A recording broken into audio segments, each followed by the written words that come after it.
The Harry Potter universe is a legendary franchise that has captivated millions of readers around the world. What's especially remarkable is that its fan base continues to grow even years after the release of the final book. However, no matter how masterfully J.K. Rowling built her magical world, she still left behind a number of plot gaps. Some inconsistencies carried over from book to book, while certain details appeared far too late, as if they had been forgotten from the very beginning. In other cases, the main characters seemed to overlook obvious solutions that were right in front of them. Today, we'll take a closer look at the biggest and most talked about plot holes across all 7 Harry Potter books. Enjoy watching. Number 1. Confusing dates. Every year on September 1st, Hogwarts students board the Hogwarts Express, and classes officially begin on September 2nd. However, attentive readers have noticed a strange pattern. Each school year somehow always starts on a Monday. The problem is that according to a normal calendar, this is nearly impossible. September the 2nd simply cannot fall on a Monday 6 years in a row. And this isn't the only example. In Philosopher's Stone, Harry's birthday appears to fall on a Tuesday based on the narrative, even though July 31st, 1991 was actually a Wednesday. A minor detail, perhaps, but for such a carefully constructed world, it's a noticeable inconsistency. Number 2, the mysterious price of wands. A wand is the most important tool for any wizard. It enhances magical ability and allows spells to be cast with greater precision. Before attending Hogwarts, young witches and wizards visit Diagon Alley, where they purchase a wand from Ollivanders for just 7 galleons. And this raises an obvious question: how is that possible? Wand cores are made from extremely rare and expensive materials: unicorn hair, dragon heartstrings, and phoenix feathers. According to Horace Slughorn, unicorn hair alone could cost around 10 galleons, which is already more than the price of an entire wand. This suggests that Ollivander either works at a loss, or the magical economy operates by rules completely different from our own. Number 3, the Troll and the Slytherin students. On Halloween night during Harry's first year, Professor Quirrell bursts into the Great Hall, shouting that a troll is loose in the dungeons. To protect the students, the professors send everyone back to their respective common rooms, and this is where the logic breaks down. The Slytherin common room is located in the dungeons. Either the professors were too panicked to think clearly, or the author simply overlooked this detail. There's even a dark fan theory suggesting that Dumbledore deliberately sent the Slytherins toward the troll. But that feels far too grim for the Harry Potter universe. Number 4. Why was Ron allowed to use a broken wand? During their risky flight to Hogwarts in the old flying Ford Anglia, Ron accidentally breaks his wand. From that moment on, every spell he attempts becomes a potential disaster. The situation reaches its peak when Gilderoy Lockhart tries to erase Harry and Ron's memories using the broken wand, only for the spell to backfire and destroy his own mind. Given the danger, it seems strange that the Hogwarts staff allowed Ron to use a faulty wand for an entire year. Even if he somehow avoided seriously harming anyone, it's clear that his education suffered as a result. Number 5. The Forgotten Alohomora. After Sirius Black escapes from Azkaban, Hogwarts tightens its security. Corridors are blocked, doors are sealed, all in the name of student safety. But there's one major flaw. Alohomora is a basic unlocking spell so simple that Hermione mastered it in her first year. It's reasonable to assume that an experienced wizard like Sirius knew it as well, which means that many of these security measures could have been bypassed with just a few flicks of a wand. Number 6. Why didn't James and Lily become each other's secret keepers? When the Potters learned that their son was in mortal danger, they went into hiding in their house in Godric's Hollow under the Fidelius charm. The spell is simple in concept. Only the secret keeper knows the location, and the secret can be revealed only willingly.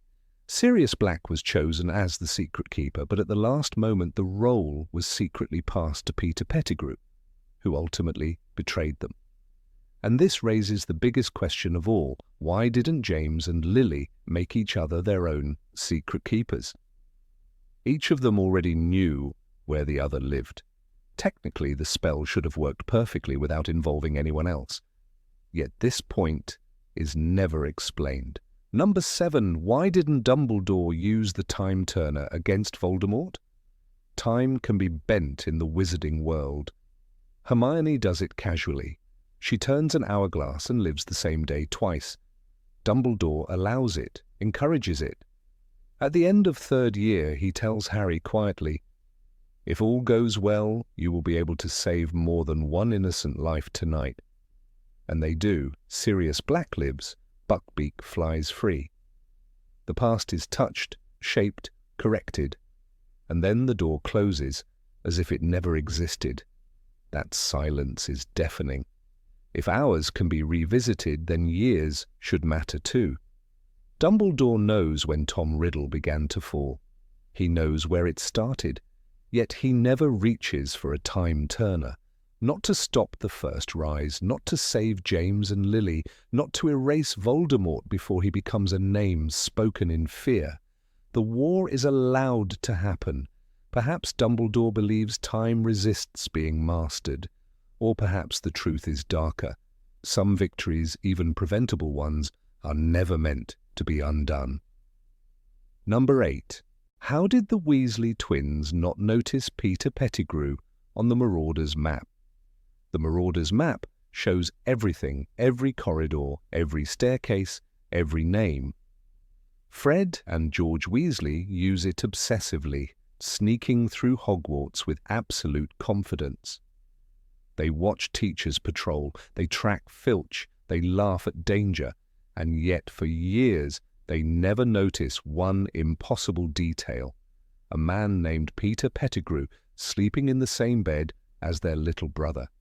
A name that should not exist, a man believed dead since the First War. "I saw him," Harry later says, stunned. Peter Pettigrew right next to Ron. This is where the logic fractures. Scabbers is always with Ron, in the dormitory, in the common room, on the grounds. If the twins ever glanced at Ron's dot on the map, and they surely did, another name should have hovered beside it, not Scabbers. The map never shows animals, only people. The map never lies, Lupin says, and yet Fred and George, brilliant pranksters and original owner's successors, somehow miss a living ghost following their brother for years.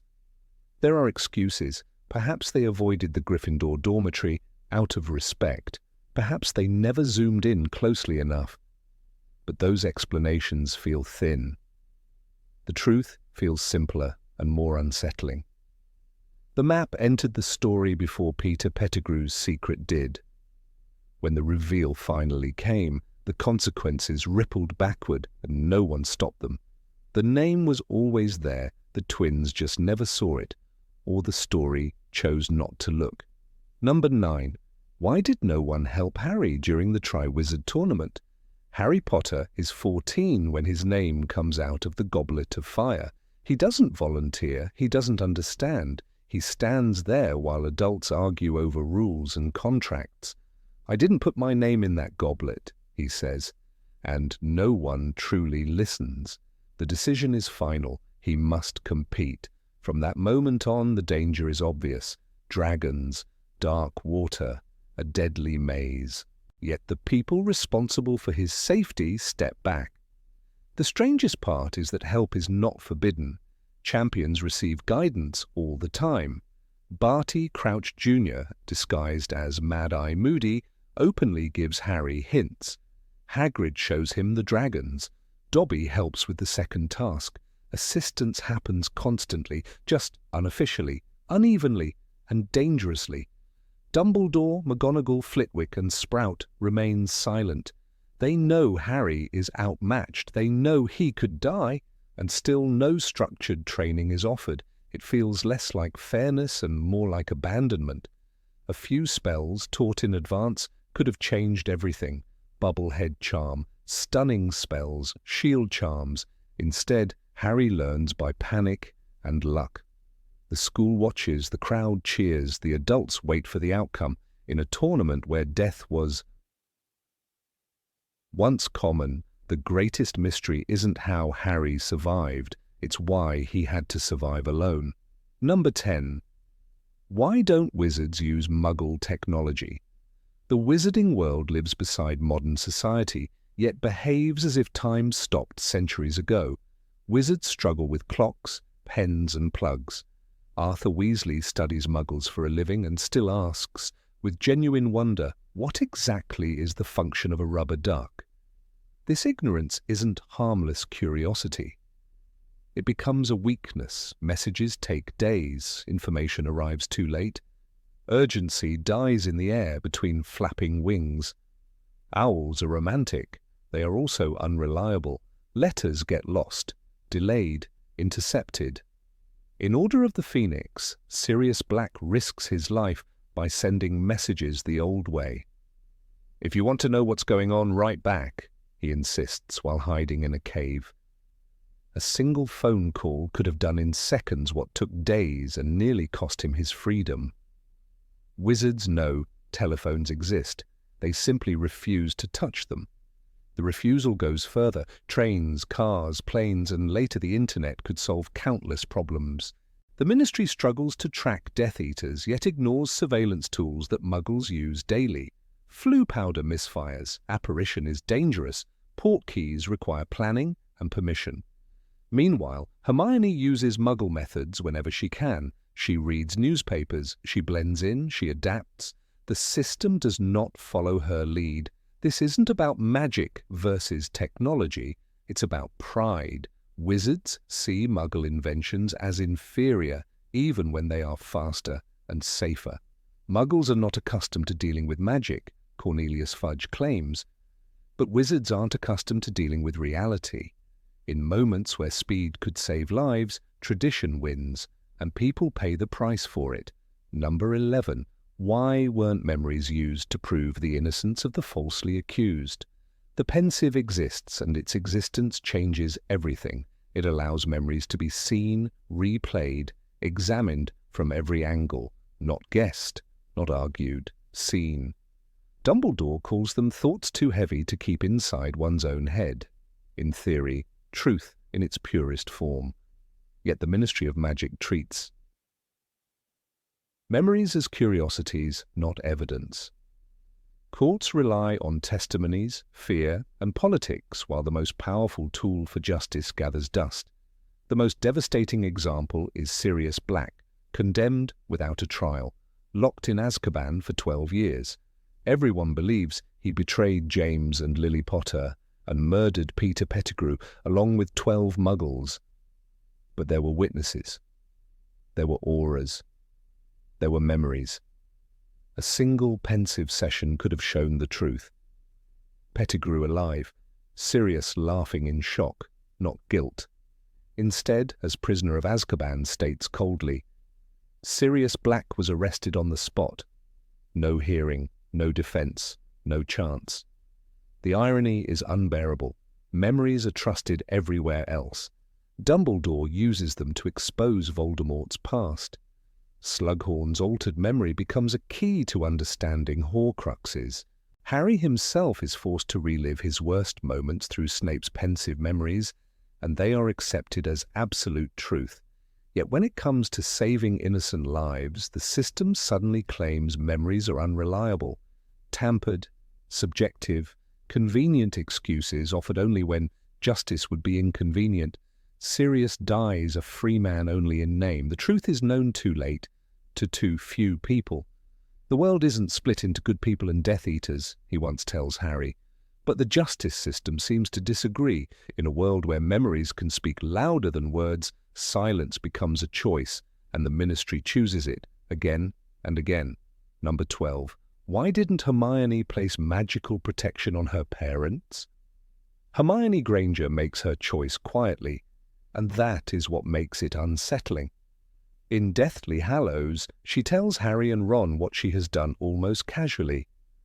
"I've modified my parents' memories so that they're convinced they're really called Wendell and Monica Wilkins." She sends them to Australia, far away. Safe, she believes. But safety comes at a brutal price. Her parents lose their names, their daughter, their past. Hermione does not protect them. She erases herself from their lives. The question hangs in the air. Hermione knows about powerful protective magic. She knows about the Fidelius charm. She has seen it used on Grimmauld Place.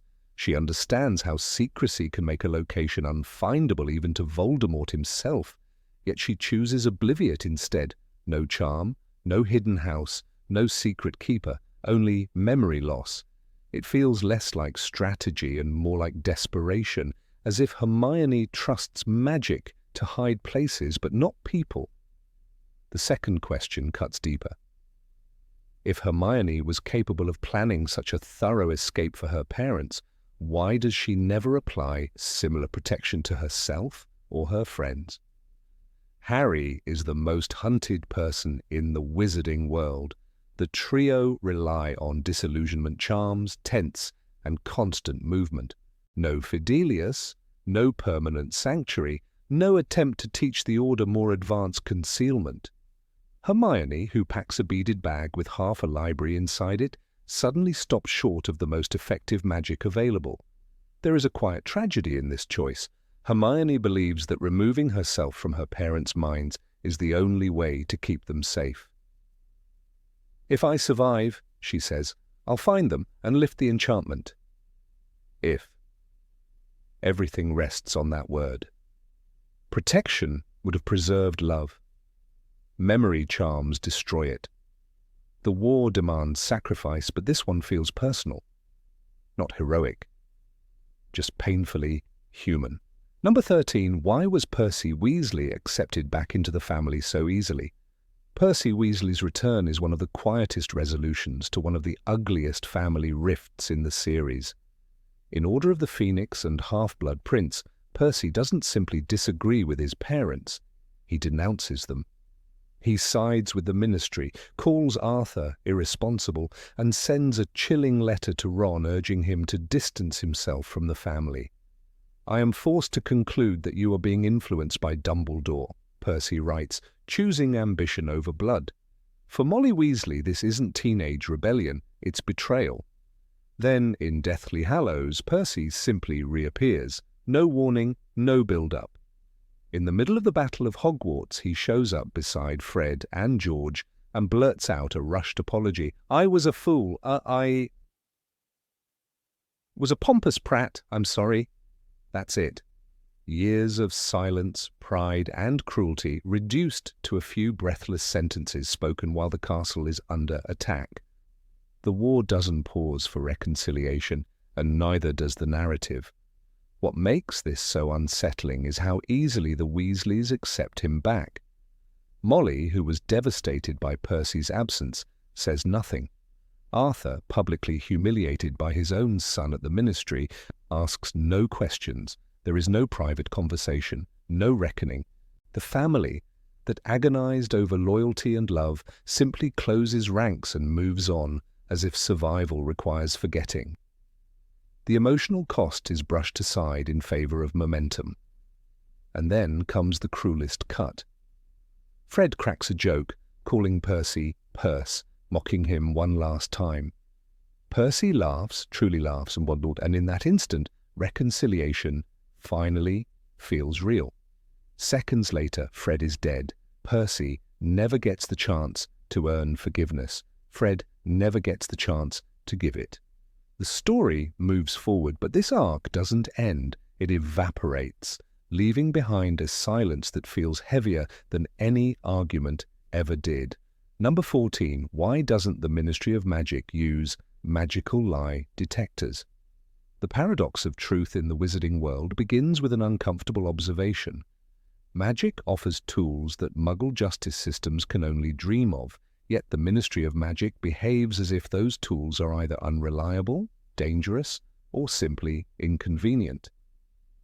Veritaserum exists, and it is described plainly as a colorless, odorless potion that forces the drinker to speak the truth. The pensive exists, allowing memories to be extracted, replayed, and examined in astonishing detail. Even basic spells such as legilimency enable skilled wizards to probe thoughts directly.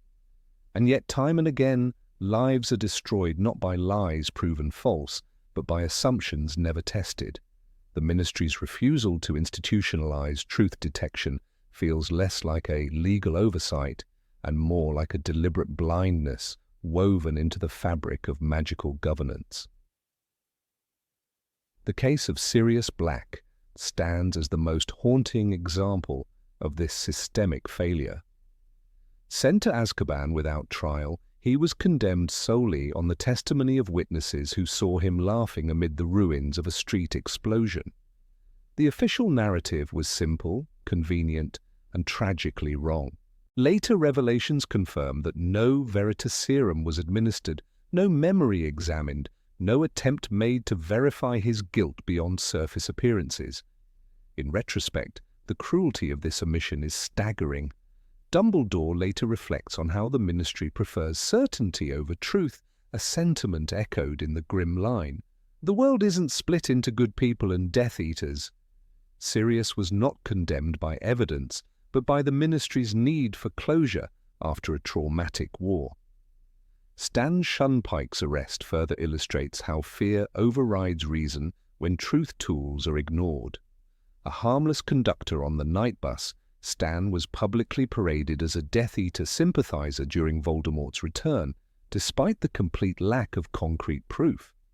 Harry himself notes Stan's vacant expression and obvious confusion, recognizing it as the look of someone under the Imperious curse. Yet the Ministry, desperate to appear proactive, imprisoned Stan anyway. No potion was used, no memory examined, no skilled legilimens consulted. The line, "He's not bright enough to be a Death Eater," is played for humor in the text, but beneath it lies a chilling reality. Incompetence and political pressure outweighed the pursuit of factual truth. Hagrid's repeated arrests expose another layer of prejudice embedded within the system. As a half-giant, he is perpetually treated as suspicious, his size and lineage serving as silent evidence against him. When the Chamber of Secrets is reopened, Hagrid is sent to Azkaban without a shred of new proof. Cornelius Fudge openly admits the arrest is merely symbolic, stating that action must be seen to be taken. The existence of truth-verifying magic makes this admission even more damning. Hagrid's memories could have been examined, his wand history analyzed, his alibi verified. Instead, the Ministry chooses spectacle over substance, reinforcing the idea that truth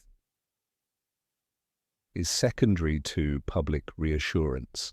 Igor Karkaroff's story demonstrates how selectively truth is applied when it benefits those in power. During his trial, he is granted leniency not because his crimes are disproven, but because he provides names of other Death Eaters.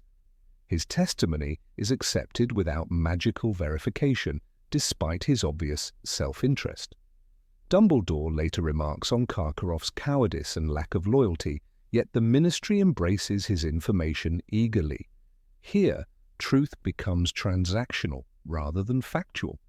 The absence of veritaserum or memory analysis suggests that the Ministry values useful lies more than inconvenient truths, especially when those truths would implicate influential figures. The Ministry's official stance against routine use of veritaserum is that it can be resisted, manipulated, or rendered unreliable through antidotes and mental discipline. This argument is not without merit, as characters like Snape are known for their formidable occlumency. Yet this explanation collapses under scrutiny. If veritaserum is imperfect, it is still vastly superior to guesswork and hearsay. A flawed truth is better than none at all.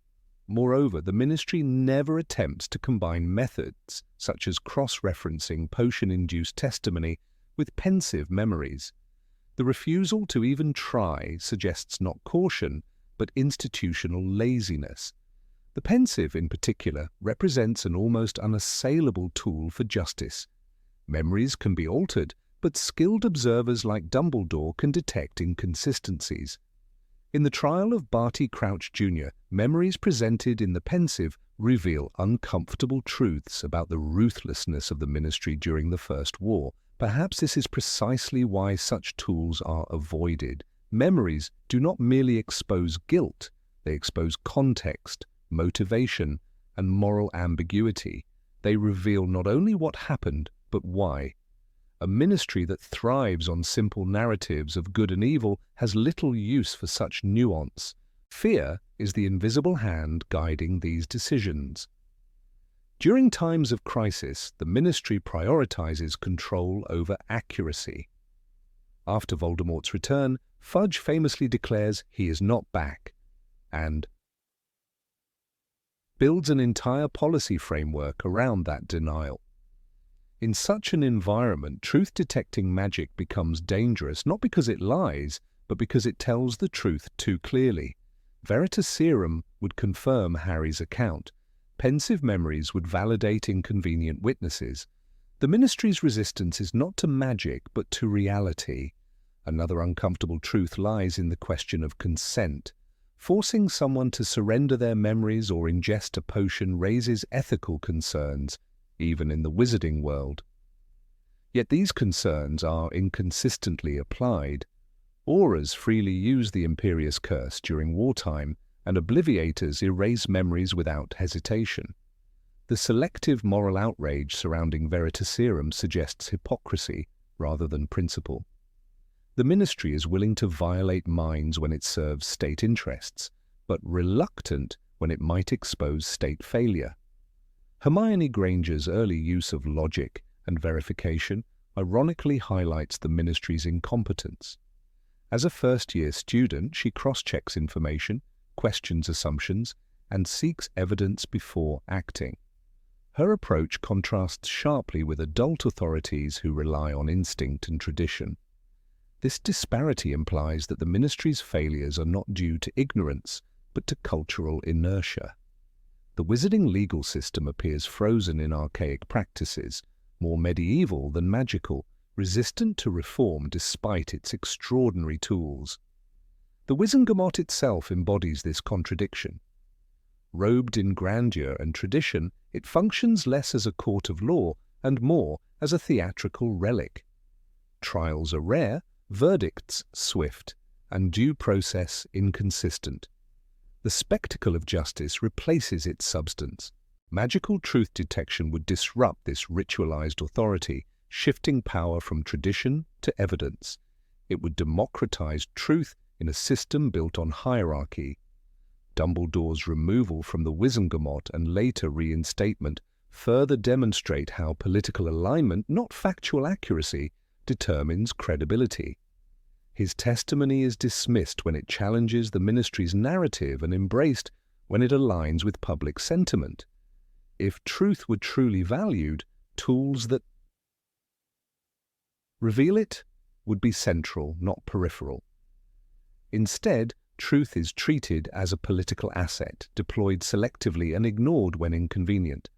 The wizarding world's relationship with truth mirrors its relationship with power. Those at the top decide which truths matter and which can be buried. Magical tools threaten that monopoly. A pensieve does not care about rank. Veritaserum does not respect titles. These tools flatten hierarchies by making truth accessible, and that may be their greatest crime in the eyes of the Ministry. There is also the narrative necessity to consider. A world where truth is easily extracted leaves little room for mystery, misunderstanding, or moral tension. Many of the series' most powerful moments hinge on delayed revelations and wrongful assumptions. Yet this meta-explanation does not absolve the Ministry within the story. Instead, it reinforces its role as a flawed institution, one whose failures drive both tragedy and resistance. Ultimately, the Ministry's refusal to use magical truth detectors is not a plot hole, but a character trait. It reveals a government more invested in maintaining authority than pursuing justice, more comfortable with chaos than accountability. In a world where truth can be bottled, extracted, and replayed, ignorance is no longer an accident. It is a choice made repeatedly with devastating consequences for those caught beneath its weight. Number 15. Why didn't the Marauders realize Peter had betrayed them if they were animagi? The tragedy of the Marauders rests on a quiet irony. James Potter, Sirius Black, and Peter Pettigrew possessed one of the rarest magical abilities of their generation, yet failed to use it when it mattered most. As unregistered animagi, they had learned in their youth to slip into animal skins not for war or espionage, but for friendship. Their transformations were born from loyalty to Remus Lupin, a dangerous secret they guarded together, and that origin shaped how they understood the gift itself. To them, being animagi was an extension of camaraderie, not a weapon of suspicion, and this mindset would later blind them to betrayal. In the final months before the Potters' deaths, fear pressed in from every side, yet the Marauders clung to old habits of trust. The wizarding world was tearing itself apart, but among them there was still the belief that their bond was unbreakable. James trusted Peter because he always had. Sirius trusted James's judgment more than his own instinct. Even when paranoia became a daily companion, it pointed outward, toward Death Eaters and spies unknown, never inward toward the trembling man they had protected for years. In Harry Potter and the Prisoner of Azkaban, this tragedy is summed up with brutal clarity. James and Sirius would have died rather than betray their friends or be a line that reveals not only their loyalty but their fatal assumption that loyalty was universal among them. Peter Pettigrew's greatest defense was not cunning magic but the image he cultivated. He was weak, frightened, and dependent, the kind of wizard others instinctively shield. Sirius later admits that Peter was always the one who tagged along, a phrase that sounds harmless until it becomes damning. James and Sirius saw themselves as leaders and protectors, not equals to Peter, and this imbalance made the idea of his betrayal almost unthinkable. Spying on him as animals would have required acknowledging that he was capable of acting alone, of making choices that mattered. To suspect him was to rewrite years of shared history, and that was a step neither James nor Sirius was prepared to take. Even Sirius's suspicions never truly settled on Peter. He sensed a traitor, yes, but his suspicion was abstract, a shadow without a face. The logic that followed was fatally flawed. The spy must be someone powerful, someone clever, someone Voldemort would value. Peter, with his stutter and fear, did not fit the image. This misjudgment is echoed later when Sirius reflects that Voldemort would have chosen his equal, revealing how deeply pride influenced his thinking. Animagus surveillance requires patience and humility, the willingness to watch someone you believe beneath you. Sirius never believed Peter was worth watching. James Potter's role in this blindness is quieter, but no less important. As the emotional center of the group, James set the tone. Trust first, questions later. His natural optimism, the same trait that made him a beloved leader at Hogwarts, became a liability in wartime. James believed that loyalty inspired loyalty, that by trusting Peter completely, he could never be betrayed by him. This belief made the very idea of spying feel like a moral failure.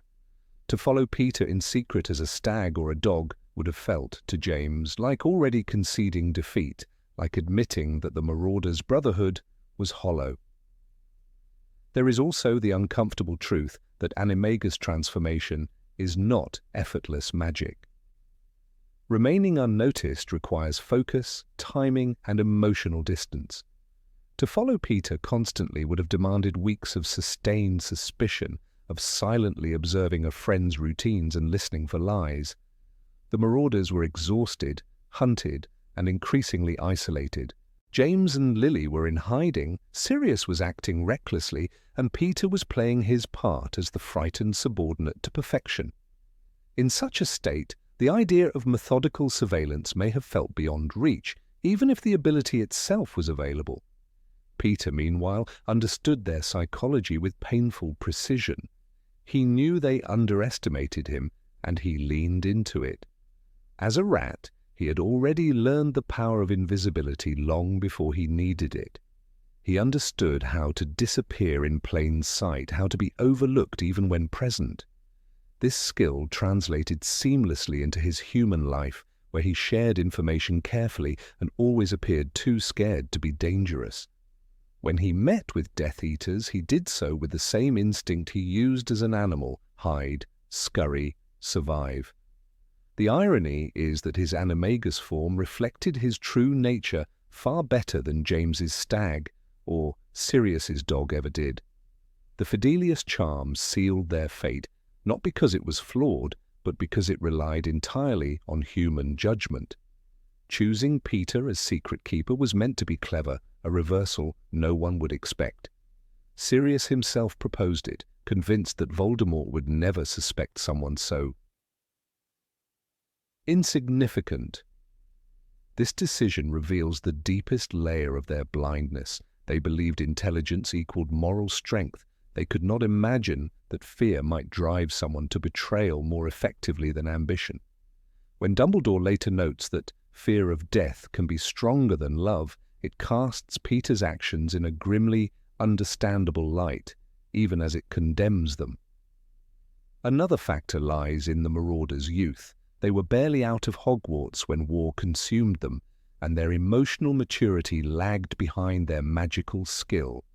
Animagus magic is advanced, but emotional wisdom is harder won. They approached danger with the same bravado that once fueled schoolyard pranks, believing they could outsmart any threat. This attitude worked against authority figures and rules. It failed catastrophically against a friend willing to sell them out. Their lack of paranoia was not innocence, but a refusal to accept that adulthood had truly begun. Remus Lupin's absence from their inner circle during this period also mattered. As a werewolf, he was marginalized, sent on dangerous missions, and kept deliberately out of plans. This exclusion weakened the group's internal balance. Remus, more cautious and observant by nature, might have questioned Peter's behavior, or at least challenged Sirius's assumptions. Instead, the Marauders operated as a trio with a shared blind spot, reinforcing each other's beliefs until doubt had nowhere to land. Trust became an echo chamber, amplifying confidence while silencing warning signs. There is a cruel symmetry in the fact that Sirius later spent 12 years believing Peter dead, never questioning the evidence placed before him. His rage blinded him again, just as trust once had. Only when confronted with the impossible truth did he finally see what had been in front of him all along. The book describes his realization with devastating simplicity. All this time, Peter Pettigrew was alive. The shock is not just at Peter's survival, but at Sirius's own failure to see him clearly. Animagus magic did not fail the Marauders. Their understanding of it did. They saw it as freedom, mischief, and companionship, never as a tool of distrust. To use it against Peter would have required redefining friendship itself, accepting that love does not guarantee loyalty. That lesson came too late, written in blood and loss. Their story suggests that magic amplifies what already exists in the heart. Courage becomes heroism, fear becomes treachery, and trust, unchecked, becomes the most dangerous spell of all. Peter's betrayal endures as one of the most painful twists in the wizarding world precisely because it feels preventable. The knowledge that James or Sirius could have followed him, could have listened, could have stopped it, haunts the narrative like a ghost. Yet this hindsight is cruelly unfair. They were not investigators or generals. They were friends clinging to each other in a collapsing world. Their failure was human before it was magical, rooted in love that refused to imagine its own undoing. In the end, the question is not why the Marauders failed to spy on Peter, but whether they ever truly could have. To watch him as animals would have meant accepting that the war had already won something from them, their innocence. By choosing trust over suspicion, they lost everything, yet preserved in their own way the purity of what they had been. That choice does not absolve Peter, nor does it undo the damage, but it explains why 3 brilliant wizards capable of becoming beasts remained so tragically human when it mattered most,